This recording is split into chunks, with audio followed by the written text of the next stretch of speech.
Hello, everybody. Tracy Mrs. JDog Flanagan with you here today. I'm the co-founder and senior vice president at JDog Brands.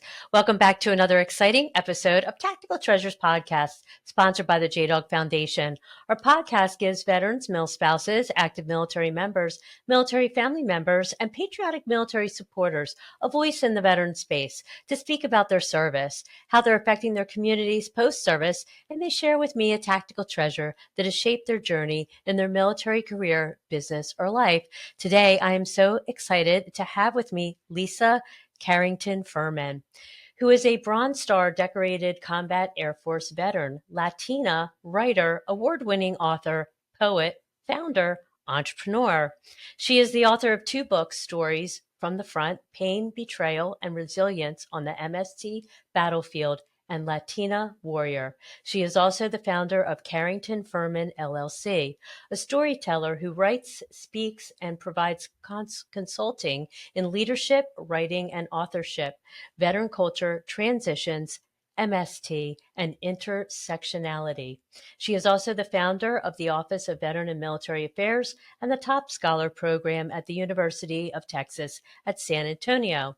She has received numerous awards, created an endowment to help military-affiliated and first-gen university students, and serves as a member of the Department of Veterans Affairs Advisory Committee on Minority Veterans, a member of the Texas A&M University Kingsville University's Foundation Board of Trustees, among others. Hello. Your bio was huge. I had to sort of pare it down a little bit, but what an amazing bio and what an amazing career you've had in the Air Force. Ma'am, thank you so much for your service to our country and welcome to the podcast. Thanks, Tracy. It's a pleasure to be here today to share with you just a little bit about my journey. Thanks for hosting me and having me on the show, and thanks for doing what you do to showcase all our veterans that are out there and their families and what they're doing now, because we're still giving back. So I think that's important that Right. you're capturing that. So thanks. Yeah, thank you. I love this. I love what I do every day because there's so yeah, veterans and mil spouses and the military community are doing amazing things, in their space wherever they're at post service. Um, we have a lot to talk about today, but I would love to start with your military career. I would love to know what inspired you to join the Air Force. Well, that I'm sort of a legacy. My father served, my brother served. My father was in the Navy first for a few years, and then he came into the Air Force and stayed in the Air Force for a long career. So I always knew growing up in a military household, growing up overseas, especially going to Right, Department of Defense schools, that the military was always an option for me. So right. that's what I did. Right after college, I joined the military. Oh, wow. So you started out as a military brat. I love it. That's right. That's right. Yeah. Well, thank you for your family service. That's amazing. Um, so, is there a particular aspect or moment from your service that stood out as impactful in a positive way for you? I know there weren't some good times, but I know that there were good times, and some bad times. But Sure. I would love to know something impactful that was positive Yeah, for I you. mean, I think my entire career, now that I'm speaking up and talking about the good, bad, and the ugly, not just the good, because Right. I think any career has a little mix of all that. But Hmm. I was really fortunate in the military for all the different opportunities I had, especially as a leader, and that's kind of why I went in. I wanted to be a leader in the service, and I was able to do that right off the bat. I mean, the military throws everything at you, and they see if you can sink or swim, right? As an officer, you Right. get to lead. So I think leadership was important to me. But one moment that really impacted me, I was a lieutenant colonel and I was a commander at the time. And I had a young Latina who was an airman come up to me and she says, "Ma'am, I was going to get out of the service."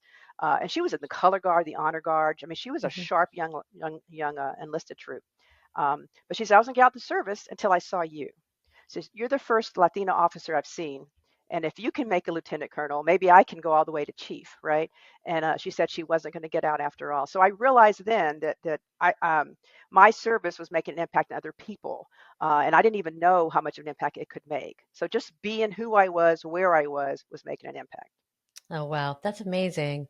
Um, You must have been so proud of that, obviously representing, being a Latina and then having someone connect with you because of that, and obviously your leadership. That's amazing. I love that story. That's really that's so awesome. Um, so I know that you had some things in the service that were not necessarily great. In fact, they were pretty the bad and the ugly, as you say. Um, and it prompted the writing of your first book. So if you could just wouldn't mind talking to me just a little bit about that journey, and I'm sure it was a healing journey for you eventually. I would love to hear about that. Yeah, sure. I was one of those people that never spoke about sexual assault, harassment that I endured. Um, Mhm. it just wasn't something I spoke about. And back when I came in, there weren't that many women. So I mean, they were just looking at something to get a reason to get rid of you, right? And I never wanted to give a person a reason to get rid of me. My sexual assault happened at initial training. So I was an Wow. officer trainee, and the power differential was huge. My person who sexually assaulted me was an instructor. So I mean, I was going through the program, and all I wanted to do was graduate and become a second lieutenant, so I could get that salute from my father, who was an enlisted man, right? I couldn't wait. I Hmm. wanted to make him proud, and he was so proud that I was going and had been selected to Hmm. go to officer training school.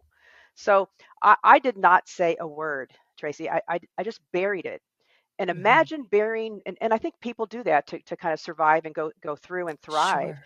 They Yeah. bury a lot of their trauma that they go in, and they just kind of bury it so much, but it still becomes it's part of you, right? And it Hmm. manifests itself in different ways, through chronic pain, through other kind of maybe medical service related conditions that might have occurred. So but I didn't realize that. I just buried it, and buried it so much that I didn't even remember it happened. Oh, wow. And I just pressed on. My first assignment was pretty pretty bad. It was very hectic. It was a fighter squadron. So these are fighter pilots. Hmm. One of the most macho organizations in the Air Force. Yes. And back then, women could not be fighter pilots. So I was the first woman officer assigned. So you can imagine the stuff that I endured daily just Hmm. that way, right?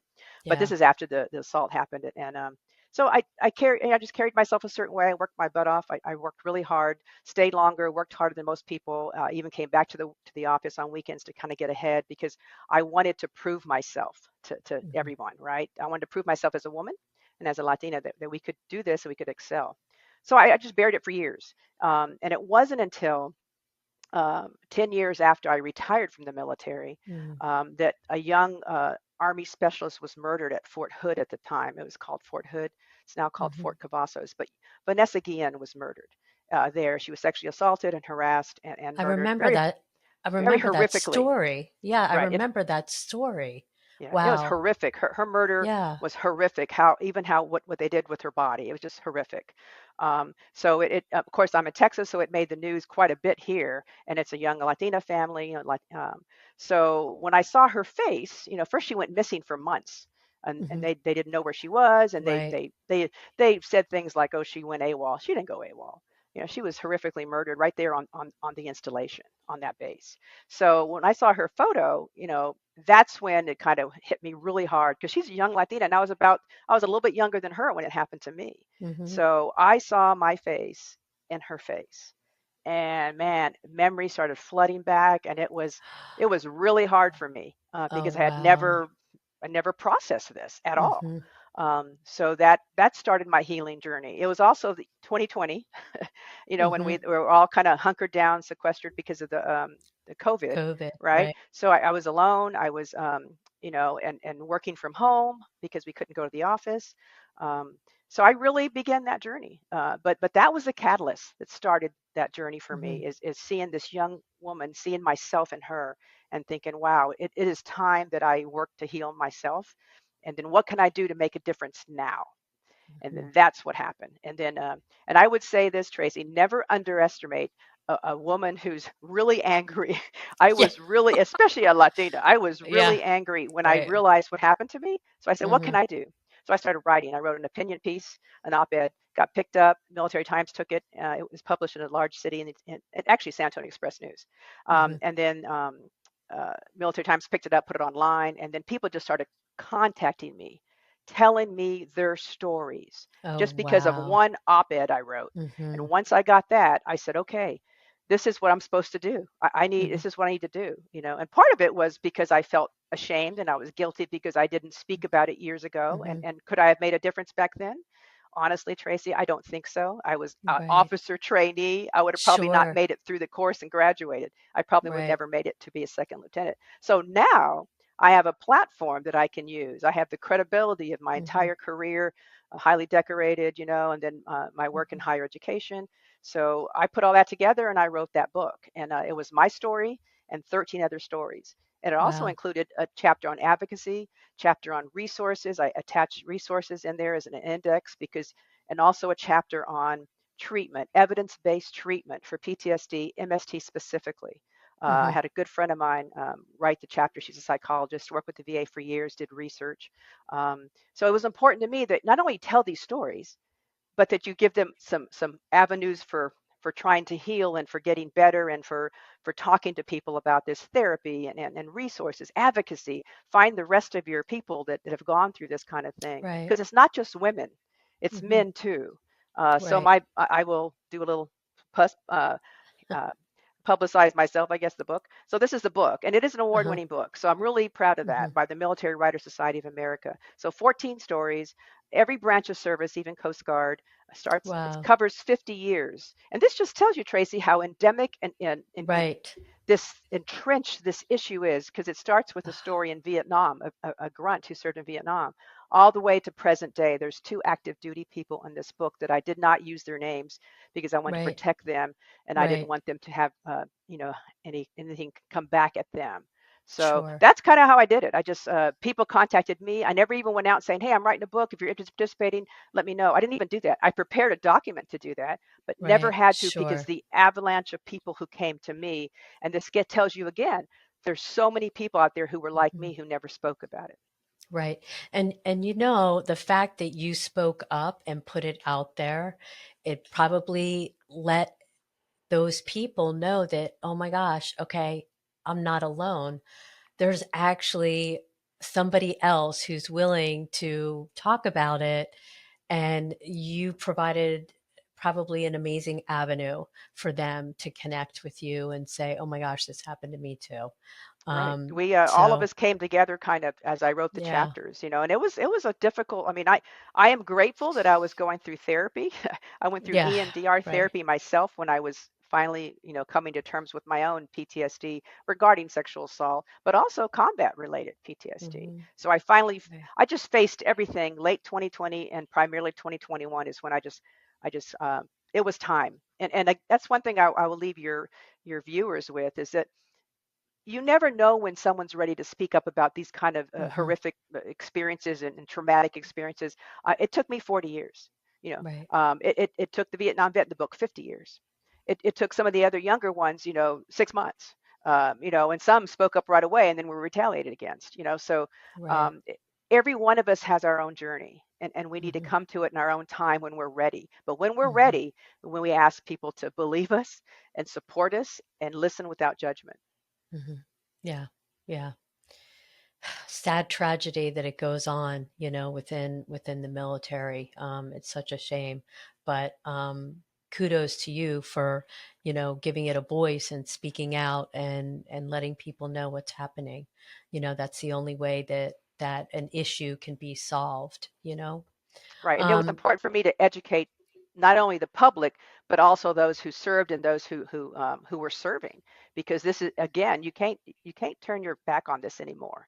You know, right. and no one should have to go through this while they're just trying to serve their country, right? Right. So Sure. it was important to me to educate the public and to use this book of real lived experiences to help train people. And I was very honored that I was hired by a branch of the military to train. I created training materials from the book, real live case studies, and was able to use that in small group training. So that was important to me. The book is making a difference, right? And that was Wow. important. Yeah. That's what I wanted to do, and I really wanted to put a face on it, and that's why the cover has their faces, their branches of service, except for the ones who still serve, right? But I wanted Hmm. to make sure that it's anybody and everybody. Hmm. You know, this Right. particular issue Right. does not discriminate on who you are. So. Right. Right. True. And I love that the book not only is having an impact, but it allowed you to create a training program Right. for, because, yeah, that needs to be in military training, Right. definitely. Um, but along with writing the book, I know you wrote a second book. We'll get into that in a minute, but you started in education after service, correct? Correct. Yeah. Education, for me, I was the first person in my family to get a college degree. Mhm. Education completely changed the trajectory of my life and my family's life. So Mhm. I knew how powerful it was. And I was just blessed that when I was getting out of the military that I was offered a position at a university. Mhm. So I was able to go there and you mentioned in the bio, I'm the founder of the Veteran and Military Affairs Department at the University of Texas in San Antonio. And I was honored to be able to do that, to help people navigate higher education because it is Mm. completely different from the service. And the acronym, they Sure. have more acronyms almost than we did in the service. And it's just a difficult landscape to navigate. So I was really blessed that I had some great people to work with and was able to stand up to create this department that is flourishing today under the leadership of a really sharp Marine. So I'm really happy about that. Mhm. Oh, wow. That's Hello, really neat. viewers and listeners. I would like to introduce you to the JDog Foundation, which is a 501c3 nonprofit dedicated to the prevention of veteran suicide and the healing of veterans' mental health. 100% of all proceeds received by the JDog Foundation goes directly to several foundations focused on the mission of saving veterans' lives. Each partner is hand-selected by our executive director, Jerry Flanagan, with input from the assistant director, Tracy Flanagan, and the JDog Foundation board members.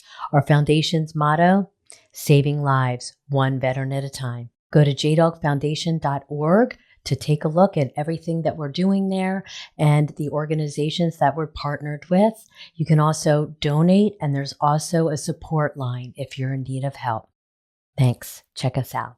jdogfoundation.org. So you're still working in that organization?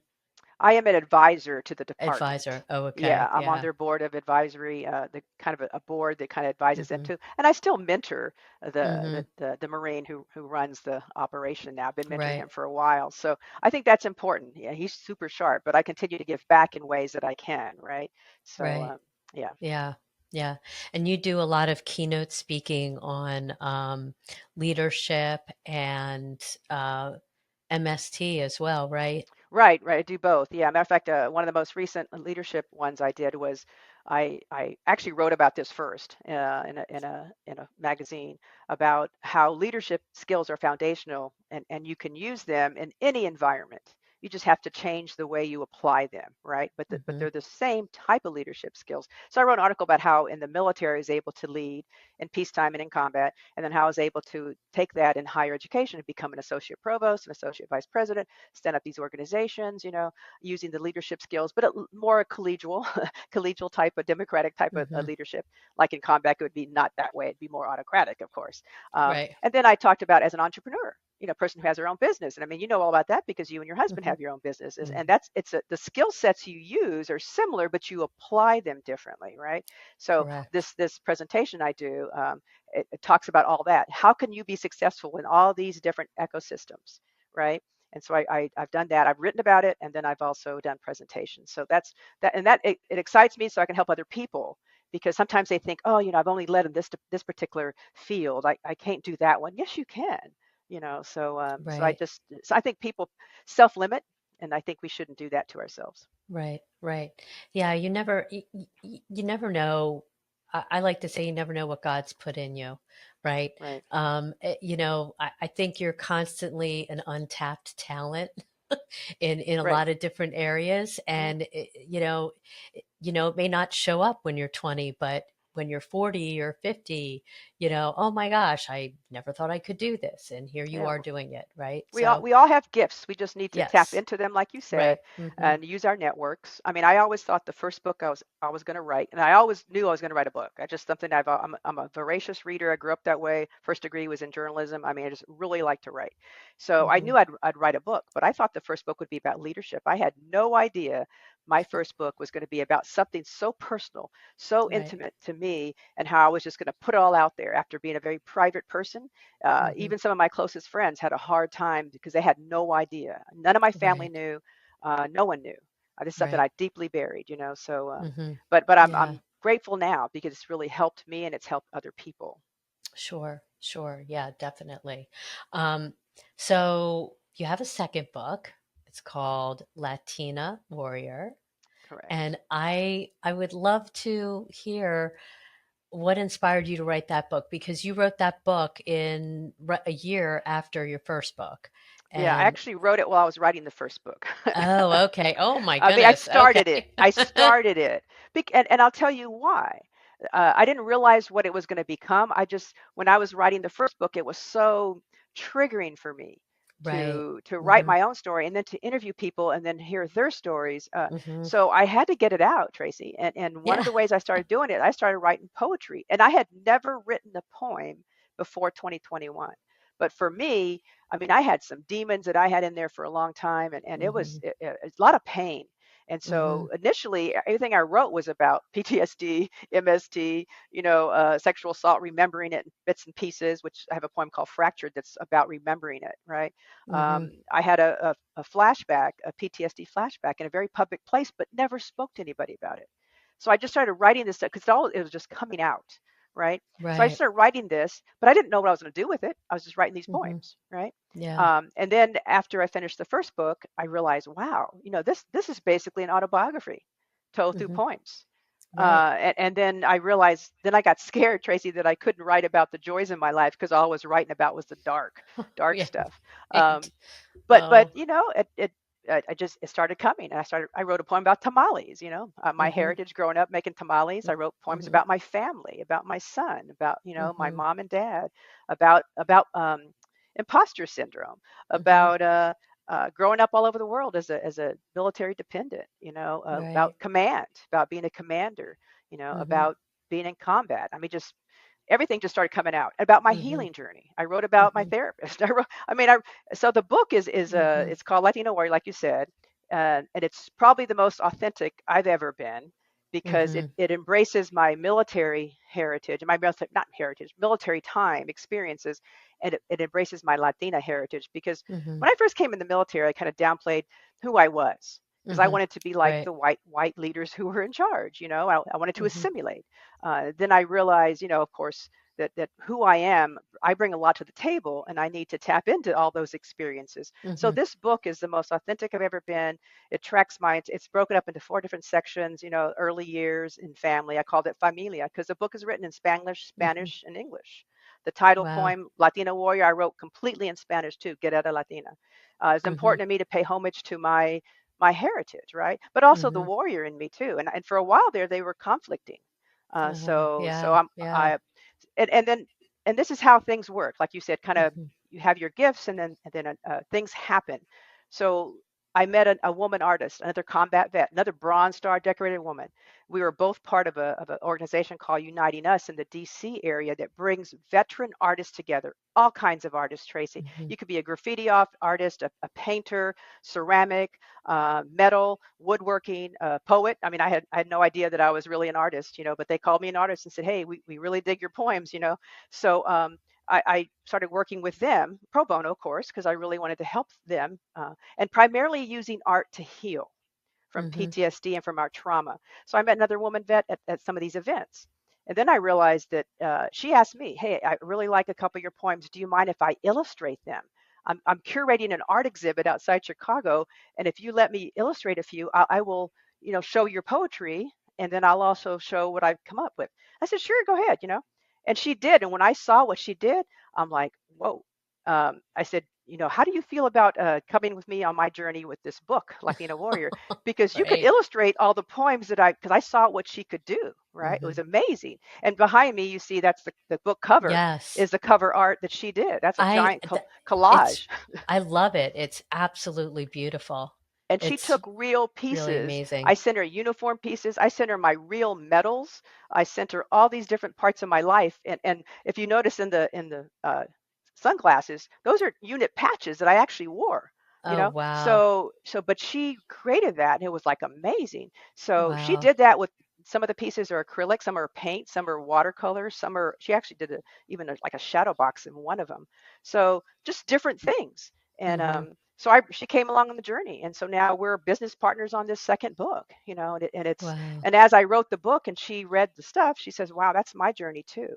Because she had Mm, been sexually assaulted, she had been sexually mhm. harassed, she'd been in combat, I wrote a poem called Black Death about the burn pits that have both impacted her and I when we served in combat. Right, We have right. service related conditions Hmm. directly tied to that Hmm. toxins that were burning Sure. 24/7, right? Yeah. So she related to the book and to the writings, and we've become, I think, a powerful duo now because we just finished doing an art therapy symposium, and I did a keynote, and then she did a session on using introduction to collage, and it's all about using the arts to heal. I love it. That is really awesome. And what an amazing journey you've had of healing between the two books. It is so inspiring, and all that stuff, like you said, you had to get it out. Better, better out than in, right? Yeah, I had no So, idea that keeping it all in led to a lot of the chronic pain I had. I mean, I still have some mhm, issues, but sure. at least I can move forward now. I'm living a fuller life. Before, Hmm. I was successful, but I was putting one foot in front of the other, and I really wasn't living an Hmm. authentic life. So for me Right, to go through the therapy, to do the writing, to do everything I'm doing now, has led me on a path that, wow, this life is great when you're living it authentically, when you can right. bring your entire self to the Hmm. workplace, to the friendship, to the relationship. It's amazing, but it took me a Right. long time to get here. So Hmm. that's why I do a lot of these keynotes and talking, because I don't want people to suffer like I did and take so long to get where I'm at Right. now, right? Yes. So and I'm Yeah. excited now because my third book is about veteran entrepreneurs, and Thank you. I was I just going to ask about that. yeah, yeah, and I'm so excited because your husband is going to be Yes. in that book. He's going to be one of the ones I feature. I've done about 5 or 6 interviews already, and I'm so excited about this book. Mhm. I can't wait to tell his story, your story. And that another part of me is like, this is great. I am no longer writing about trauma. You know what I mean? So Right. for me, I mean, I've kind of like come full circle now. Yeah. The post traumatic growth I've had is it's been really amazing, and I want to tell the stories that maybe aren't Mhm. so often told. Right. So the book will have the ranks of veterans who left the service from E4 to '09. Mhm. So, young enlisted to an older officer, lieutenant general, and they've all Yeah. started their own businesses at different points in time. Some did it right Right. after they got out of the military. Some waited 10 years, excuse me, something like that, right? So, Mhm. and there's men and women, there's African Americans, there's Latinos, there's white people, there's people from more rural to more cities. I mean, and the businesses are just as diverse. So Mhm. to me, that is, you can tell I'm excited about it. Yeah, yeah, I could see that. That's an exciting book. That'll be a lot of fun to read. But I I I have to say, I really love your journey, and I love the fact that through your journey you've had such great healing, but you're sharing it with other people that need to hear your journey and need to hear your story. And you're doing so many amazing things in the space to help others heal, just like you did. Yeah. I think it's really phenomenal. Let me I say one love it. thing, because I didn't speak up years ago. And in the military, I didn't complain. I didn't whine. I just, we Mhm. call it embracing the suck, right? Just suck it up and do it, right? Yep. Right. Especially if you're what we call an other. If you're not the primary person, if you don't look like everybody else, you're different, then they're just looking for a reason to kind of, get rid of you or whatever. So I was real careful. I just baffled people with my excellence. I worked really hard, that kind of thing. But what I want to say about is vulnerability. I was taught in the military that to show weakness, to be Mhm. vulnerable, was bad, and that we shouldn't do Right. that, especially as a commander, especially as Mhm. a woman, especially as a Latina. It is all the complexities of it all, right? So, Mhm. so to me, it was ingrained in my head to never show weakness. So I had a hard time because in my head, obviously, I'm going through a lot, but I can't talk to anybody about it because that would show weakness. Mm. Right. And it wasn't till the very end of my career that I finally couldn't stand anymore. And I actually wrote about this. I said, I crossed the threshold, reeking with shame and humiliation. I was going to see a shrink for the first time. but I felt that way, you know. Mm-hmm. And then I talked to a psychiatrist who dealt with commanders and senior people, you know, that kind of thing. So he kind of knew the kind of people we are, right? Um, Right. but I didn't know that. And then as I started writing and getting more and more out and sharing, I realized that my vulnerability really equaled empowerment. Mm-hmm. I became stronger. And I'll give you a really good example of what I'm talking about. I was trained to be a commander in Iraq. I was perfectly trained for that. I was ready to do it when I got there. And I was at the most attacked air base in Iraq, right? And my job was to help build up the air base. And I had, engineers with me, all kinds of people. It was a huge operation, a big job, while people Mm-hmm. were trying to kill you every day and every night. But I Right. was trained for that. No one trained me to face my trauma, to be what I would think was perceived weakness, to be vulnerable. No one trained me to deal with any of that. Mm-hmm. So I tapped into figuring that out on my own. But Mm-hmm. now I've discovered there's models of treatment for these kind of things, but I had no idea. I organically did it on my own. But it Mm-hmm. shouldn't be that hard, Tracy. People Yeah, should true. realize they should be able to get help without a stigma of I'm Mm-hmm. going to go to mental health or I'm asking for help, right? Right. So that's another reason I speak up, is because if I can do it, anybody can do it. It's not easy. Facing that pain, facing these traumatic experiences was harder to me Mm-hmm. than serving in combat. Wow. Yeah. Yeah, but you're right. Like what you say, there is a stigma. If you're still serving, you don't want to say anything because, especially if you're in a high ranking position like yourself, if you're viewed as vulnerable or weak or, oh, she's having mental issues or whatever, it's almost like they could say, well, then you're unfit for combat, right? Right. They And you could don't say you that. don't want to lose your You don't, clearance either, your right. You don't security want to lose clearance. that, right? Yeah, Yeah. yeah. Yeah. So the Oh, military is taking a shift now, and I'm hoping that things will be better. That more and more people are speaking up, and the whole country is kind of taking a different approach to people who get mental health support and that kind of hmm thing. And maybe COVID has something to do with it too. That after yeah. that whole situation. hmm Uh, but I would leave your viewers with, you know, we need to stop that stigma. Sure. I Yeah. am still a good person. I am still smart. I'm successful. I know how to get shit done. Sorry about that. But I can do all these Yeah. things, right? But I also, this is also part of me, you know. Right. Sure. Yeah. Yeah. So Yeah. Yeah. We all have our vulnerabilities, and you're right. We should use them to empower ourselves and not be afraid of them, right? Because we're yeah, still, we're we're still effective. We're still, doing a good job, or we're still whatever the case may be. right. Um, This has been amazing. Lisa, thank you so much for sharing everything. I really appreciate your vulnerability. I think it will really resonate with our viewers and our audience.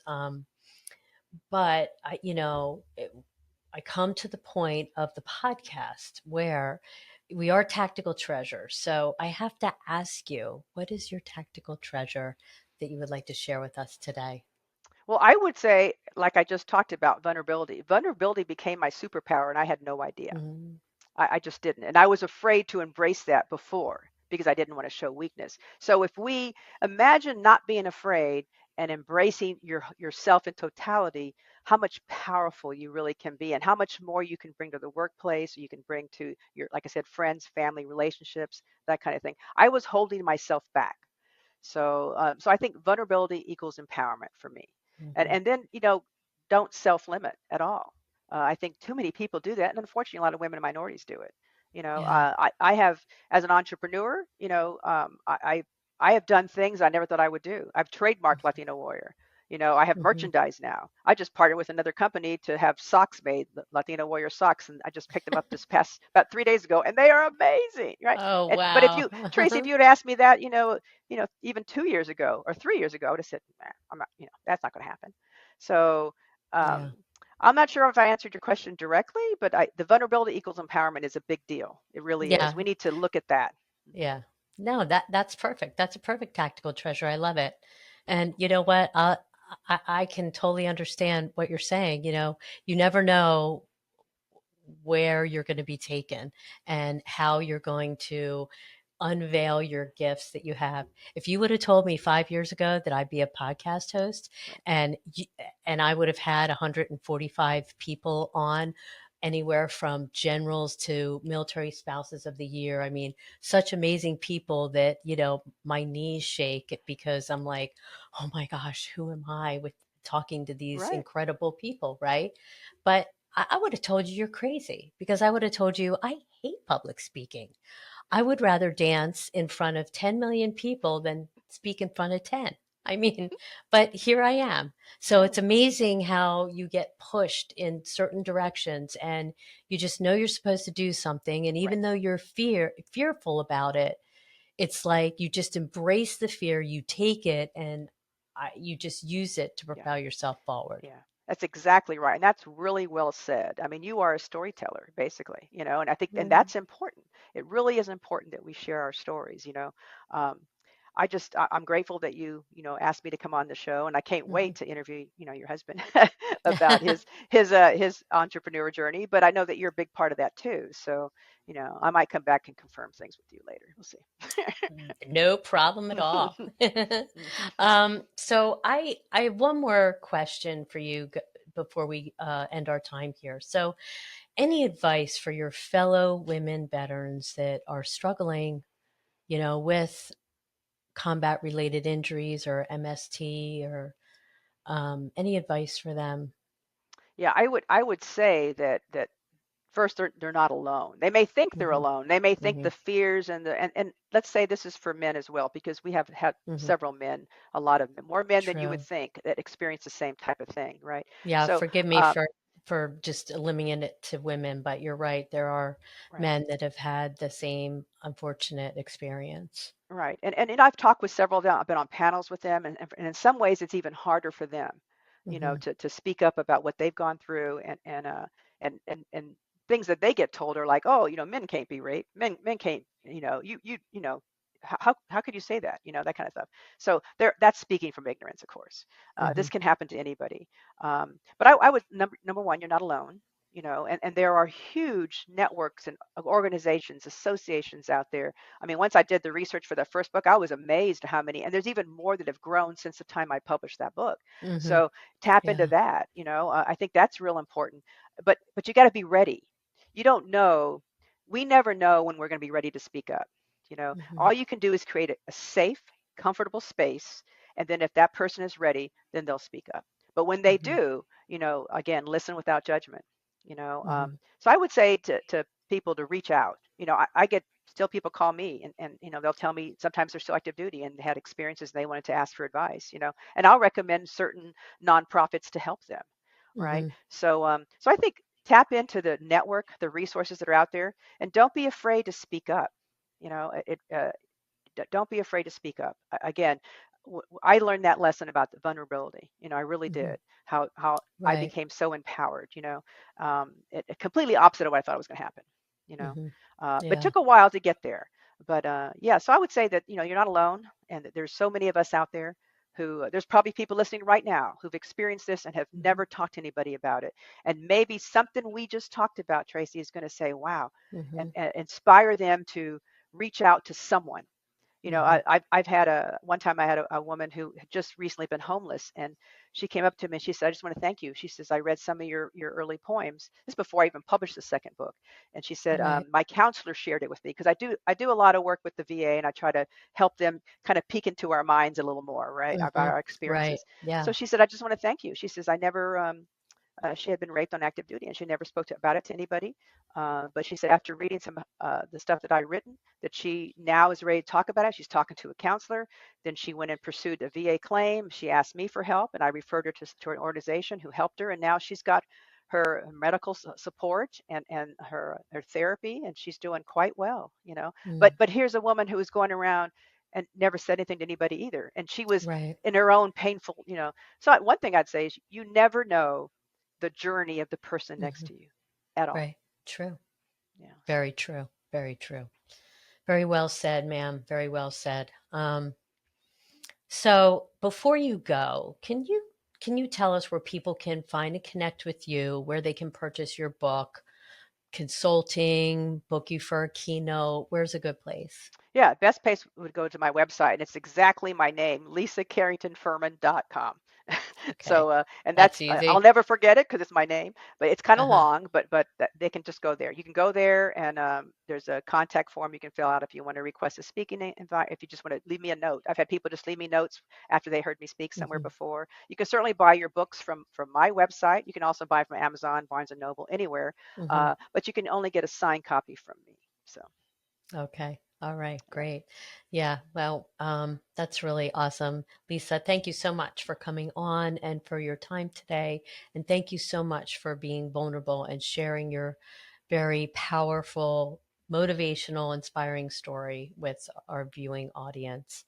I hope there's somebody out there that's listening um, that might take something away and finally get the help that they need. So. Right. I hope so too. Thank you again for hosting me and for doing this type of show with countless people. Just keep it up. Don't stop.